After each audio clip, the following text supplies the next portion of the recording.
to spend a little bit of time talking about online interviews. So it's becoming a lot more common nowadays to conduct some part of the interview online. And so this is actually surprising that, some of these tips seem very obvious, but I've actually seen lots of candidates not know some of the basics. So super basic is to turn on your camera. If you're going to have an online interview, having that personal connection and showing who you are over camera is actually really important.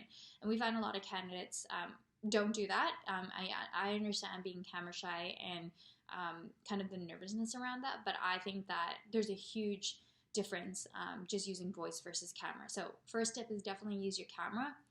The second tip is to make sure that your surroundings is like at least somewhat organized.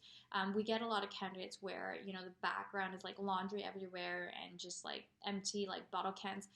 I think that like, even though it's, people might have biases and stereotypes, it just showing that you're organized and that you're kind of polished goes a long way. So that's kind of a second tip, is make sure your background surroundings is somewhat organized.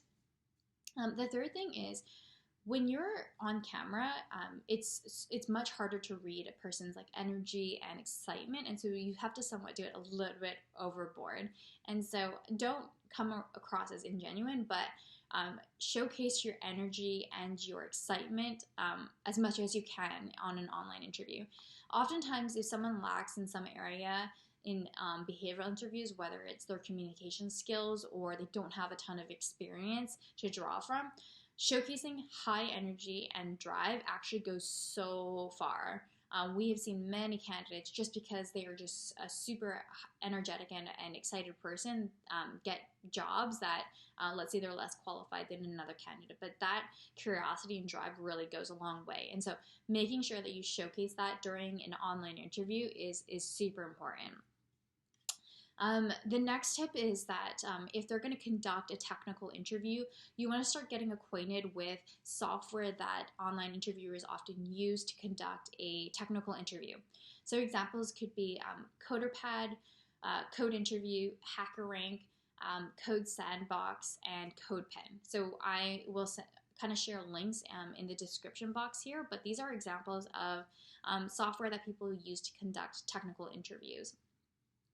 The last tip I have is to make sure that you have ready and prepped any projects that you want to showcase to the interviewer.